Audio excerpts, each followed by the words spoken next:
はい、こんにちは。今回はね、ロックマン11、さっさとサバイバーを撮りたい人が見る動画と題しましてね、ドクターライトシミュレーションを俺なりの独自視点で攻略していきます。よくあるね、プレイを見せてやり方を紹介解説するっていうね、動画とはね、攻略アプローチの仕方がだいぶ違う変な動画になっています。俺はね、ドクターライトシミュレーションクリアで撮れる実績サバイバーをプレイ回数6回で撮ってるんですね。これかなり異常なレベルで少ない回数だと思います。正直難しいと感じるどころか、この後のね、プレイにも現れているんだけど、撮るに足らないね、足場アクションをやり方は整ってないで、どんくさい繰り返ししてたりとか、プレイになれる前段階で、なんとなくあっさり取れちゃったって感じなんですよね。というのも、俺はドクターライトシミュレーションやる時期は、このサバイバー以外にもね、いろんな実績解除しまくって、とりあえずこのゲーム離れてね、別のゲームに行く前に、他に何かね、動画にできそうな面白そうなネタが残ってないかをね、探して漠然とね、トロコン目指していた時期で、サバイバー含めてね、いろんな残りの実績をめんどくせえからなるべくさっさと楽に取れないかって考えてプレイしていたんですよね。その時ね、ネット上で難しいとか取れないと言ってるようなね、そういう人たちのね、予想される人物像から逆算して何を考えてね、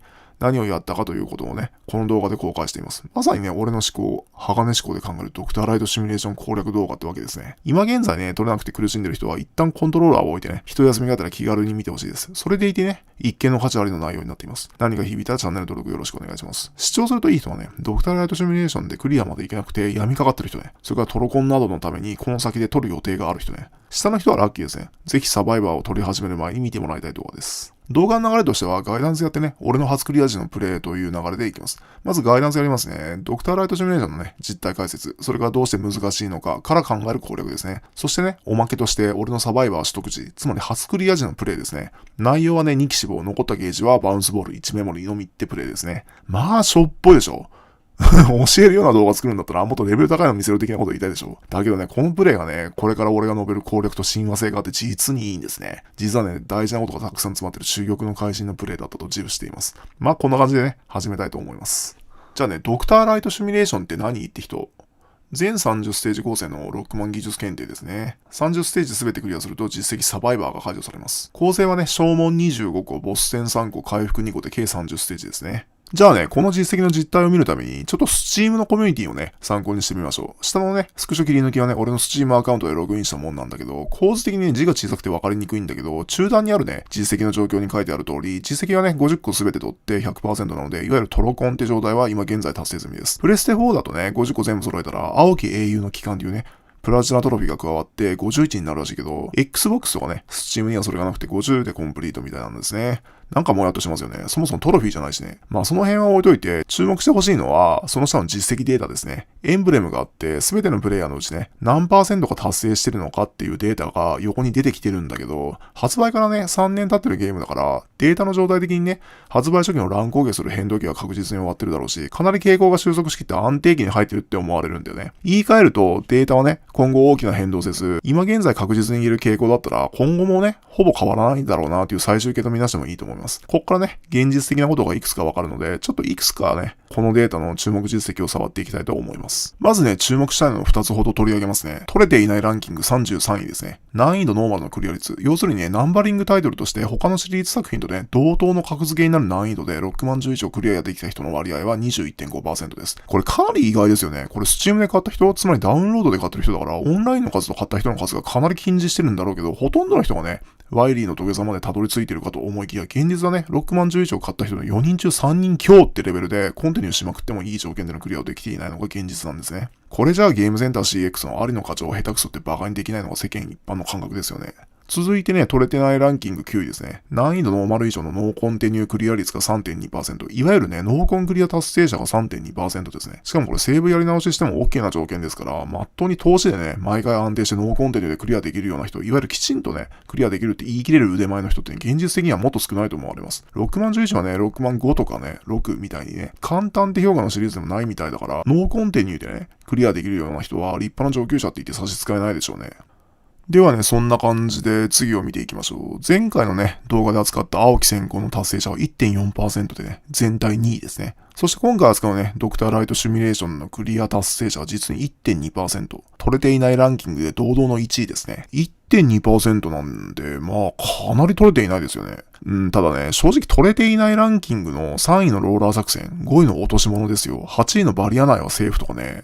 単に条件さえ知っていれば、苦もなくさらっとね、簡単な作業で時間もかからず取れるようなものだから、この辺がね、エキスパートクリアみたいな作業が重いノーマルプレイ系の実績よりも取った人が少ないっていうことは、トロコンにね、必要な細かい穴埋め系作業は多くの人がね、単にやらないで放置してるだけって傾向が強く出てるんだよね。だからトロコンを狙おうという層の絶対数が少ないのは確実に言えることですよね。その上でいくつか前述したようなノーマルプレイ系はね、大半の人が自然にやるんだろうけど、ドクターライトシミュレーションのようなね、スペシャルチャレンジ系はトロコン狙ってるような一部のマニア以外は、単に興味がなくてやってる人自体が少ないから達成者が少ないだけではって説も否定できないので、単純にね、この順位を難易度ランキングの決定版という気はありません。ただね、ネット上で苦しんでる人の声もよく散見するとかいう、そういう抽象的なね、感想の話ではなくて、データでね、見てもね、ドクターライトシミュレーションクリアは、かなり達成されていない、取るのが大変な実績になっているのが現実っていう実態はイメージできたと思います。以上で実態解説セクションを終えたいと思います。この辺踏まえてね、次のセクションに入りたいと思います。ではね、どうして難しいのか、この動画でね、一番大事なのはここなんですね。なぜサバイバー実績が取れないのかにフォーカスしていきます。というのもね、まず俺の感想なんだけど、そもそもの話ね、世間が恐れるほど難しくないです。シルバーランクは極めて妥当です。カプコンのね、評価設定は間違っていません。こう聞くとね、なんだこいついけすかねえな。自分が取れたからって高めの見物かよ。調子こきやがって許せねえ。みたいにね、不愉快になる人がいるかもしれないんだけど、こういったのはね、この先にね、もっと言いたいことがあって、それに繋がるからなんですね。それはね、オリジナルスペックをノーコンティニューでクリアできるようになること。つまりね、ほとんど全てのプレイする人が最初にね、そのロックマンシリーズで毎回やろうとしているであろう本筋のね、クリアプレイの方が作業的にはね、何倍も大変なのが現実なんだよってことをね、この先で知ってほしいんですね。とはいえね、オリジナルスペック、そんなもん余裕でクリアできるわ。そんな俺様が苦しんでいるドクターライトシミュレーションの方がはるかに難しいんだわとか、うまくいってなくてね、イライラしているから反論したくなる気持ちはわかるんだけど、それに対してね、このセクションの核心になる答えをね、はっきり言います。どうして難しいのか。その答えはね、難しくしているのは自分自身ってことです。難しいのはね、ゲーム内容ではなくて自分の取り組み方と精神性の問題なんですね。この点を理解した先にサバイバー取得は本当は難しくないって事実と、本当にやるべきね、攻略作業が見えてきますので追ってみていきましょう。なんでね、難しくて苦しいと感じるのかをさらに深掘りして見ていく上で、泥沼三大パターンをね、まず認識せよってことですね。まずできない人、ドクターライトシミュレーションが難しいって人はね、この三大パターンのね、どれかもしくは複数に陥っていることが予想されます。深刻度のね、高い順に3つ見てみましょう。1つ目はね、条件を履き違えて勝手に縛っている。2つ目にね、求められているプレイの正解要点がずれている。3つ目が無弁で突っ込んでね、死に覚えの連続で進めているってことですね。数字がね、若いほどね、問題の深刻度が高いです。ネットなんかでね、他者の意見とかに引っ張られて、精神がおかしくなってね、脳が焼けてしまって、特殊な何かにね、洗脳されてしまってる傾向が見られるわけなんですね。引いていいぐさって思うかもしれないけど、いろんなジャンルでね、そういう人って多いですよ。ではね、一個ずつ見ていきます。まず一つ目なんですけど、条件を履き違えて勝手に縛っているから見ていきましょう。最初にね、まず二つほど質問します。イエスかノーでね、答えてください。第一問。残機を使うとか、ダセーから論外。あなたは一気でも死んだらね、即やる気がなくなって捨てゲーやリスタートしていませんか？イエスかノーかね。続いて第2問。死ぬもしくはダメージを食らうと納得いかずすぐにリスタートする場所が2箇所以上ある。例えば20の門番、30のワイリーは体力ゲージが半分以上とかね、多くないと倒せるか不安だから、体力をたくさん残したいと。それまでにね。だからできると思ってる場所で予定外にダメージを食らったら、これは俺の本当の実力じゃないとイライラしたり、どっかやる気がなくなってステプレイとか、集中力が切れてね、グダグダになったり気に入らないから即最初からやり直ししたりとか、みたいな真似していませんかってことですね。イエスかノーか。答えられましたでしょうか？この2問でね、どっちか一つでもね、イエスがあった人は非常に危険な兆候が見えます。そしたらね、今の質問でイエスがあった人がね、やばい状態なのを認識するために、ちょっとうまくいっていない人の人物像をね、具体的にイメージしてみましょう。ネットを見てね、情報収集して目にした異常にね、ハイレベルな世間体にまず洗脳されるんですよ。それからね、最初の一期でクリアしなければ格好悪いというね、変な見栄が発生して、それが育ち出すんですよね。その後に死ねないから最初の一期の体力が死ぬほど大事になります。もう失敗猶予がなくなっちゃうから余裕もなくなっちゃうんですね。そうなっちゃうとダメージ食らうことにね、異常に神経質になるんですよ。気に入らないところでね、ダメージもらうとどんどんイライラするんですね。その結果、自然とね、やる必要もないノーミスやノーダメがね、目標設定になっちゃうんですよね。最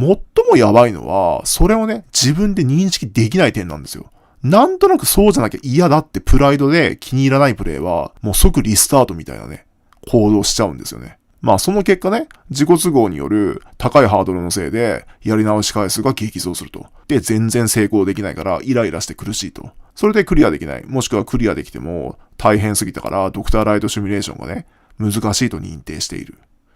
まああくまでね、仮説なんだけど、ドクターライトシミュレーションが難しいって感じてる人は、多かれ少なかれね、こんな感じになっちゃってるんじゃないかなって予想できちゃうんですよね。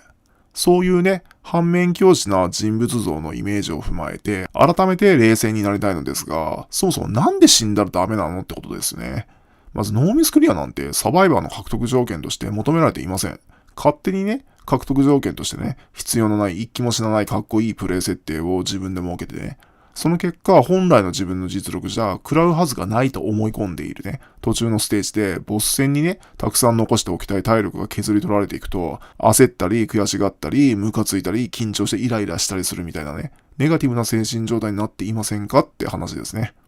例えば、俺はね、このチャンネルで、ノーミスクリアでね、攻略解説する動画をナンバリング全シリーズでやっているんだけど、あれはね、一般的にクリアできるようになりたい人、一度もゲームオーバーにならず一息でクリアできるようになりたい人向けにね、ノーコンティニューより1ランクプレイレベルの高いノーミスってレベルのプレイをね、リファレンスとして、つまり参考にするね、プレイレベルの権威づけっていう目的があってやっているんですよ。それに対してね、個人でやるドクターライトシミュレーションはね、別に誰かに見せたり利用するわけでもないんだから、権威づけしたようなね、プレイレベルなんて別にいりませんよね。よくチャレンジのね、リプレイとか、ニコ動とか、YouTube をはじめね、ネットに出回ってるいろんな成功してる人のプレイは、ステージ11とかステージ21で体力回復アイテムをね、華麗にスルー決めてるみたいな、もう素敵なキラキラプレイがいくつも出回っていますよね。もうそれこそができる人が絶対通る道であり、自分が目指すお手本だと思い込んでしまっているわけなんですね。自分もね、それを目指さなければならないと誤解して洗脳されて一生懸命ね、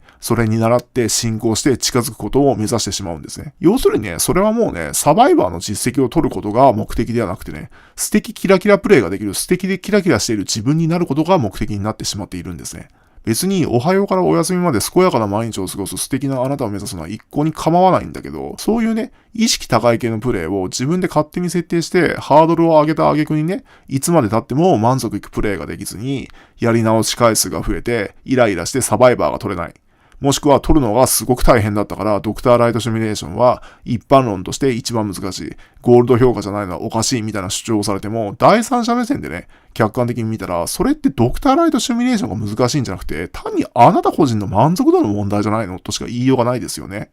条件として10ステージクリアするたびに1機ずつ死んだっていいわけなんですよ。ステージ11と21でワンアップが落ちていますよね。それ拾って使って何かゲームとして問題ありますかね？別に足すツールアシステッドスーパープレイの類みたいな。チートプレイではないですよね。なんかロックマンのクラシックコレクション1だっけ？あれやってる人見てて驚愕したんだけどさ、巻き戻しとかさ、その場セーブで自分の都合でね、気に入らなければ即座にその場からそこだけ何度でもできるまでやり直すみたいな。もうゲームになっていない単純作業になり下がってるような真似してるわけではないですよね。なんていうのかな。やる前が成功確定してるわけだから、チャレンジ性がね、完全になくなってしまって、もうゲームじゃなくてただの作業で、むしろその作業やる意味あんのかみたいな。まあちょっと話それだけど、残機内でね、死んでも別にチャレンジ失敗になるわけじゃないんだし、無駄にね、意識高い系に陥ってないかね。自分自身を今一度冷静に見つめ直してみましょうってことですね。死んでもいいんだし、残機だってね、楽するためにむしろ使うべきとね、冷静に条件を見直すだけで、随分とね、ドクターライトシミュレーションってのはそれほど難しくないんじゃないのっていう事実に気がつけるはずですよ。どうしてもそういうキラキラプレイしたいのであれば、サバイバー取ってね、トロコンとか達成した後に、ドクターライトシミュレーションに対するモチベーションが残っていたら、やればいいと思います。そういうわけでね、この説はどうして実績取れるかどうか悩んでるような段階から無意味無駄無用にハードルを上げたプレイする必要があるのかという話ですね。では同様にね、二つ目に陥りがちなパターンとして求められているプレイの正解要点がずれているという点ですね。これもね、勘違いしやすい問題ですね。1個目が洗脳だったら2個目は思考停止の問題ですね。ここもね、できない人とか難しいと感じる人は、ネットで情報収集した挙句、肝心なところでおかしなことやってるんですね。まず正解要点っていうのははっきり認識しましょう。正解要点っていうのは、自分にとって簡単だと感じれるやり方をしていることなんですね。自分にとってっていうのが大事。世間ネット上がね、認知する簡単でもなければ、権威持ち、どっかの上手い人とかが言う簡単とか推奨なやり方でもないんですね。やってるあなた自身が簡単だと腹の底から思えるようなやり方こそあなたに必要なやり方なんですね。どっかのね、上手い誰かが提示した方法を練習するんじゃなくて、自分で楽な方法を探すっていう作業に力を注ぐのが正しい手筋なんですね。簡単でなければね、難しくて結果が出にくいだけじゃなくて、作業そのもののね、ストレスが大きいからやり直しが苦痛になってしまうんですね。繰り返しますが、自分にとって簡単っていうのが大事です。ではね、具体例としてね、自分のやり方にしてはダメなプレイっていうのはこういうプレイですね。一つ目がね、美しかったり早かったりでも練習が必要なプレイですね。タイミングなどいろいろ難しいプレイ、華麗に回復アイテムスルーしてるくらいダメージを全然食らっていないことが前提のかっこいいやつとかですね。難しいかどうかのね、基準はね、簡単です。練習しないとできないかどうかですね。その場で即真似できない。操作とかね、現場判断に練習が必要って時点で簡単ではないわけなんですね。めんどくさいのは不採用ですね。極めて大事なことなんだけど、練習みたいなね、努力活動は嫌いに嫌って嫌い倒してね、基本的に最後の最後まで絶対やらないでください。そもそもボス戦以外は特定のステージだけをスポットで練習できないこともね、サバイバーが取りにくくなっている原因のようです。練習するのがね、大変なら視点を変えてね、練習が必要なやり方自体が悪手だと考え方を変えましょう。二つ目がね、先を考えた節約プレイですね。先に備えて戦力温存って考え方ですね。ワイリンにいっぱい武器持っていきたいですもんね。わかります。不正解です。それはね、戦略的に容量悪すぎです。行き着く先はバスター縛りをやり出すんだろうけど、ローを多くして実り少ない頑張りや努力ってのは、やり直し回数をね、爆増させるので、愚の骨頂です。ボス戦をね、バスターで戦う研究や練習とかしていませんかね。そういうことやってる人は直ちにやめましょう。これはね、俺の意見なんだけど、ドクターライトシミュレーションでは、ボス戦も含んだどのステージにおいてもね、努力しなければいけない時点で不正解な解放です。たとえその一問がクリアできたとしてもですね、例えるんだったらセンター試験、今の大学入試共通テストですか、それの数学とかで80点以上取りたいとしますね。60分のテストで大きい問題ね、3つ以上関東正解することを求められているのに、大きい問題1個だけで50分使いましたみたいなことですね。たとえその大きな問題1個が全部正解してても、試験は敗北です。試験で負けてたら意味がありません。誰かのね、やり方をね、真似をして一度誰でもね、ミスらなかったんだったら結果論としては別にいいんだろうけど、それをやってね、ボロボロダメージもらうなり、いまいちね、思い描いているより劣るような結果になったり、結局ね、回数やるやり直しにストレスを感じるんだったら、そのやり方を練習するより、もっと簡単でね、楽な方法がないか探すことの方がクリアを早めるんだったら絶対に近道です。そういうわけでこの説は練習するくらいだったらもっと簡単なやり方を探せって話でした。では続いて3つ目に陥りやすいパターンとして、無勉強で突っ込んで死に覚えの連続で進めているですね。これはね、前の2つと違ってかなりしょうがないんだけど、見逃しちゃダメな重要なテーマですね。無弁で突っ込んで死に覚えするのはいろんなゲームにおいてね、決して悪くない常套手段です。ただ当然それは時と場合によりけりです。ドクターライトシミュレーションって一個一個がね、連続してない独立した小さい問題が30台並んでるだけなんですね。つまり狭い世界で閉じてしまっているんですね。こういう閉じた狭い世界っていうのは変化する多様性とか複雑性が小さいから、毎回同じようなね、内容になってくれやすいんですね。なので全体をパッケージングしたいわゆるパターン化ってのがやりやすいんですよ。だからまずやる前から解放を先に決定してしまうのが効率がいいんですね。これだとちょっと抽象論すぎてわからないと思うんで、もっと具体的に見てみると、ロックマンというゲーム全体でね、プレイヤーの感じ方という視点で見てみると、本編クリアプレイなんかは12ステージとね、12体ボス戦なんで、超大ボリュームすぎてね、事前知識武装だけでパターン化なんて到底非現実的なんですよね。やる分量が多すぎてめんどくさすぎてやってらんないんですよね。だからとりあえずやってみて自分ができないところだけ見つけて、そこで初めて情報収集する方が話が早いんですよね。あんなでかい広い世界でできないところなんて人それぞれですから、どこをね、勉強練習努力するかなんてやってみるまでわかんないから、まず無勉強で全然構わないんで、一回突っ込んでね、自分がわからないところを見つけてくることをしないと話が進んでいかないんですね。けどね、ドクターライトシミュレーションはさっきも言ったようにね、30ステージほとんどが1分もかからないような独立したね、小さな問題が集まってるだけの世界なんで、全体分量がたかが知れてるんですよ。一個一個のね、ステージがね、小さいので、展開もほぼ毎回同じなんですね。こういうのは変化が少ないから、事前にね、やり方を用意しやすいから、最初からね、知識やパターンを準備して処理してしまう方が楽なんですね。こう考えるとね、本編オリジナルスペックをね、ノーコンティニューでクリアする方が、ドクターライトシミュレーションより、よっぽど時間もね、努力量も複雑性との戦いもあるってのは理解できると思います。ここまではね、容量とか効率の話をしてきて、いまいちね、しっくりきてない人がいるかもしれないんで、無弁じゃダメなね、決定的な理由を教えます。それはね、いつまで経ってもね、怖くて特殊武器が使えないってことなんですよ。この先でもしかしたら使うかもしれないから温存するっていう心境に陥るんですね。この後のね、まだ知らないステージのどっかですごく必要になる時が来るかもしれないって構えちゃうと、もったいなくて怖くて使えないんですよね。こういう人って多分ステージ29に行ってもワイリーでもしかしたら使うかもしれないからって理由をつけて、まだラッシュゲージすら使えないでゲージ温存プレイを頑張り散らかすんですね。その結果ね、全体を通して特殊武器で場を圧倒して楽に進める機会を何度も損失して非常に貧弱で苦しい要練習なプレイで進むことになりますと。そして行き着く先はそう、やる必要もないバスター縛りとかやっちゃうんですね。便利な武器使うより弱くて遅くて爽快感もなければ大体話が面倒で練習とか展開研究とかの努力が必要ってそれはドクターライトシミュレーションが難しくてたまらないですよね。そういうわけでこの説はね、無弁で進んで死に覚えはドクターライトシミュレーションにおいては全体プレイ設計上でね、容量が悪いっていう話でした。はい、ということでね、どうして難しいのかっていう点にフォーカスしてみましたが、ドクターライトシミュレーションがね、難しいって人は最後にね、このチェック項目を今一度見てくださいと。条件を履き違えてね、勝手に縛りプレイしていないか。求められているプレイの正解要点がずれていないか。無弁で突っ込んで死に覚えの連続で押し通していないか。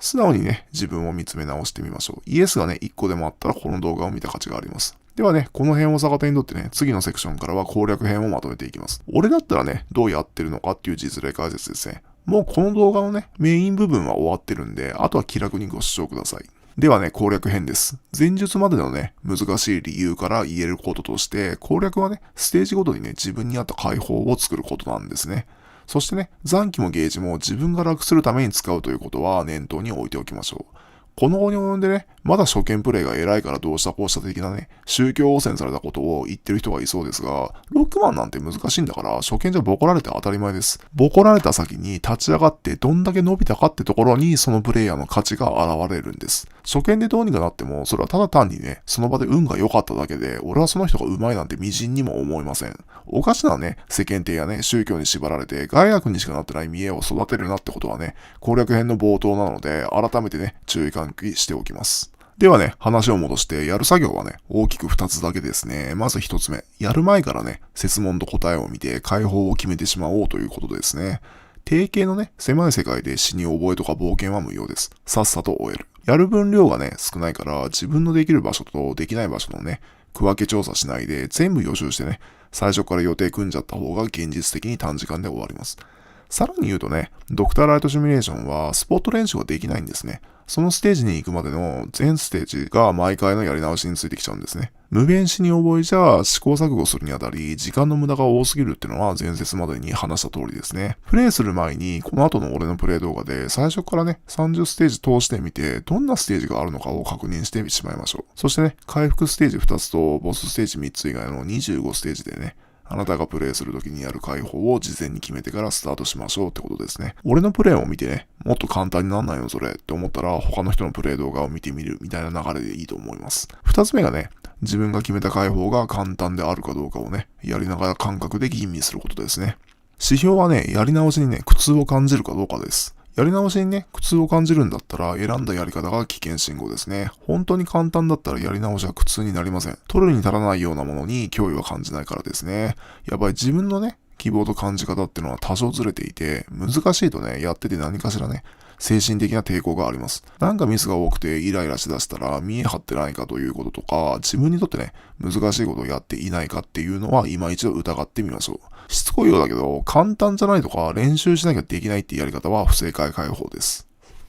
ではね、最後になりますが、自分のね、解放を作る際のヒントをね、提示しておきます。定石知識をね、抑えて解放を作る雰囲気をね、掴んでくれればいいと思います。まず最初にね、スピードギア使いましょう。いろんな場面でね、タイミングがね、劇的に簡単になります。ギアは回復するんで使わないと大損ですね。このゲームってね、上手くなればなるほどパワーギアばっかり使って、それに反比例してね、スピードギアを全然使わなくなる傾向があるから、ドクターライトシミュレーションやるぐらいのね、マニアな人は何も見ず自己流でやってるんだったらスピードギアはね、もう忘却の彼方になっちゃってる盲点だったりしますね。俺はね、とりあえず4、12、19、22、28では必ず使うって決めてるスポットがあります。写真の部分ですね。まあ19と28はね、際どいところを全部使えって感じですね。それと、ボス戦ではね、避けにくい球は打ってくるときに合わせて発動して避けるっていう感じの使い方ですかね。二つ目はね、時間制限はね、考えなくていいです。適当にやってね、ワイリーグズってもね、クリアすれば毎回せいでね、20分とかそんなぐらいに落ち着きます。まあ俺のこの後のプレイなんて2回死んで途中やり直しやってんにもかかわらず17分くらいですからね。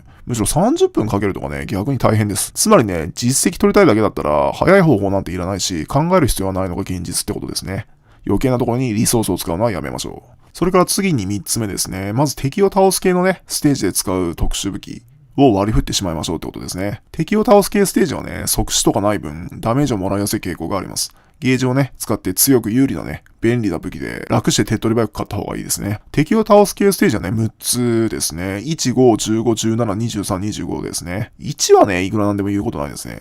意識するのはね、とにかく一発一冊以上ってことね。出ししぶりとか計算は特にしていないです。どういう方法でね、やるか決めるのは自由なんだけど、現場でね、考えたりバスター縛りするのは絶対やめましょう。弱くて遅くて面倒で不安定なのはね、もうやってらんないんですよね。参考までにね、俺の開放設計としてはこんな感じですね。まず5はスクランブルサンダーですね。左側のやつが2段目の棚に落ちたら上に打つのがネットでもよく見かける定番処理ですね。15はね、ブレイジングドッジ。ここ多分最初の難所ですね。一発一発ね、しっかり上りブレイジングで鳥を焼いていれば、次のステージのね、3回分と合わせてガス欠しないんですよね。俺は一発外してるから、ステージ16でね、ちょうどブレイジングドッジは全部使い切りました。17番はバウンスボールですね。跳ね返ったボールにもね、活躍してもらうために、画面内にね、敵が2体揃ってる時に新しいのを打つってことですね。ここはね、せこくやってるんだけど、これはね、ステージ20のね、門番、21のね、回復ステージでね、使う分をね、なるべく残しておきたいからなんですね。とは言ってもね、ゲージはね、特別意識してはいないです。23はブロックドロッパーですね。15に続く難所ですね。うまくね、ミサイルの出かかりじゃない時に落っことしたいんだけど、落とせないでガス欠してますね。まあ、プレイ回数6回目ですから下手くそでこんなもんですね。多少体力が減ってもね、まあ残機もあるし何とかなるでしょう。25はツンドラストームですね。画面中央で待って3体がね、中央に寄ったら積んどれば OK ですね。一番速いやつがね、下に降りてきて自分に飛びかかるかなぐらいで積んどる展開の繰り返しですね。他はね、ボスはね、イエローデビルのチェインブラスト、モンバーにバウンスボール持っていくことと、ワイリーはね、基本どれでもダメージ取れるから、その時残ってるものをね、使うくらいの意識ですかね。こんなもんです。4つ目はね、ステージ11、21の回復ステージはバウンスボールを2発撃つってことですね。2つ取るにはね、スピードギア使うか、バウンスボールを左右に打つと覚えておきましょう。5つ目はね、ボス対策が整っていないんだったらプレイグラウンドで練習ってことですね。まあ、ボス戦大丈夫って話です。結局ね、ドクターライトシミュレーションはボス戦までにね、ダメージをどれだけ食らわないかの勝負です。なんていう結論になりかけるぐらいできない人ってのはボス戦が整ってないんですね。俺はね、ボス戦はね、パターン化とかしなくても別に大事な要点さえ押さえとけば、あとはアドリブでよくねってタイプの人なんで、特別な対策といえばね、避けにくい球をスピードギアで見切ることぐらいですかね。それぐらいしかやっていないですね。このチャンネルのね、攻略情報をつけてノーミスクリア動画を見てもらえば、要点部分、つまり注意点、意識点はつかめると思うから、それと合わせてね、参考にしてくれると良いのではと思います。こんな感じでね、プレイ設計、開放設計していますね。開放設計って行々しい言葉使ってるんですけど、こんな程度でいいんですよ。さて、長らくガイダンスしましたが、やっとゲームプレイ部分ですね。このプレイはね、サバイバー実績解除した時の俺のプレイですね。初めてクリアした時のプレイです。俺はね、このチャレンジを始めてからね、プレイ回数6回でサバイバーを取ってます。失敗を含めたね、総プレイ時間はね、1時間かかっていません。前述のね、2項目をやっただけです。2項目ってのはね、1個目に事前に全体予習すること、2個目にね、簡単な開放設計することですね。そのためね、一見すると下手くそ感溢れ出してるプレイに見えるんだけど、個人的にはね、超お気に入りのプレイですね。というのもね、この動画で言ったことがね、大事なことが全て入っている、本質的にね、最も必要なことが学べる超絶有料な参考プレイだと自負しているからなんですね。クソミスしてもね、即リスタートするような無駄なプライドがね、生まれたりね、難しいと感じる前にね、実績解除完了でさっさと決着しました。まあ難しいと言われるドクターライトシミュレーションなんだけど、現実はね、こんなレベルで十分全部クリアできるんだから、そんなに難しくないよねってのをね、すべての視聴者の方々に納得してほしいです。ってことで動画スタート。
はい、当チャンネル式サバイバー攻略いかがでしたでしょうか。言いたいのはね、結局これらなんですね。一つ目はね、残機など条件は見栄を張らずね、自分に都合よく使えってこと。二つ目はね、やり直しの労力を減らすためにやることは極力簡単にしろってことですね。三つ目はね、どうせどっかで情報を集めてるんだから、ここではそれを最初にやれってことですね。それさえ守ってくれれば、あとはね、各自自由にプレイを作ることを楽しみましょうって感じですね。今のプレイなんか見ても、決して言うほど難しいわけではないってのはわかるでしょう。まあそんな感じなんですよね。そして最後にね、トロゴンした後の感想というか、雑談して締めたいと思います。ロックマンシリーズってのはね、セーブやり直しに頼らないで、ノーコンティニューでね、クリアできるようにやり込むことで、何をする上でも重要なね、それこそシリーズすらまたいで通用する最強の基礎力が身につくんですよね。ボスの弱点知識と攻略、雑魚の弱点知識と処理判断、道中のギミック突破方法構築、武器ラッシュ E カンとかね、買い物といったシステムの理解と利用、そして全体プレイを通したね、努力量の配分とゲージのマネジメント、まあ全体プレイの設計力ですね。こういったことをね、一通りちゃんとできる人が達成できるのがノーコンティニュークリアなんですね。例えば、そういう基礎力がある人だったら、難易度エキスパートをやれと言われても、システムを理解しているわけだから、最初にね、雑魚敵が多いステージを選ぶ。ドロップがね、回復が落ちないんじゃなくて、ネジしか落ちないってことに気づける。つまりネジがね、ワンサが溜まる。ネジをね、かき集めて一人目ボスを倒す前でも、ステージセレクトでね、一旦離脱できることを知ってるわけだから、ショップでね、E カンとか強化パーツをいっぱい買う。一人目はね、E カンでご了承して、二人目以降はね、弱点と E カンでご了承すると。それをね、あと10回やって、ワイリーとゲサでスーパーヒーローの実績ゲット、みたいなね。実績取得結果にね、ネットで情報集めなんか全くしないでも自力でね、なんとなく2、3時間もあればノーコンティニューですんなりできちゃうんですね。しかしね、これが基礎力がない人だと、システムの理解がなかったり、活用できてないから、平気でね、一生懸命一人目からネットでいろんな動画見たりね、情報を集めて、いい感にね、頼れないノーダメージバスター攻略とか、言い方悪いですけどね、ものすごい容量の悪い努力攻略しだして途方に暮れるわけなんですね。エキスパートだけでなくてね、青木先行やね、サバイバーのような 1% のね、難関実績でも同じなんですね。基礎力がちゃんとある人だったら、何かをしようとした時にね、そこからはね、それほど努力せずとも解除できる道がね、自力で楽しみながら見つけれるし、達成もしやすいんですよ。何かね、難関実績とかに出会ってから、そこを突破するために努力を始めるよりも、基礎力をつけることにね、まず努力をしてしまう方が、応用が効くし、容量がいいのは自明です。シリーズを通してね、対抗できる自分の腕前というね、資産になるロックマンリテラシーがね、身につくという意味でも、絶対に努力するんだったら、セーブやり直しなしのオリジナルスペックノーコンティニュークリアなんですよ。それにね、動画内でも言ったんだけど、ロックマンシリーズでね、ノーコンティニュークリアできるって人はね、データで見てもね、立派な上級者です。なんせ 3% 台ですからね、そういうロックマン上級者になりたい人は、このチャンネルにね、初代ロックマンから現在最新作のロックマン11までの全11作すべてでね、ノーミスクリアで解説する攻略動画が置いてありますので、ぜひ参考にしてみてください。要するに、俺のチャンネルのね、動画の宣伝ってわけですね。ということで今回はここまでです。ご視聴ありがとうございました。ではまた別の動画でお会いしましょう。さようなら。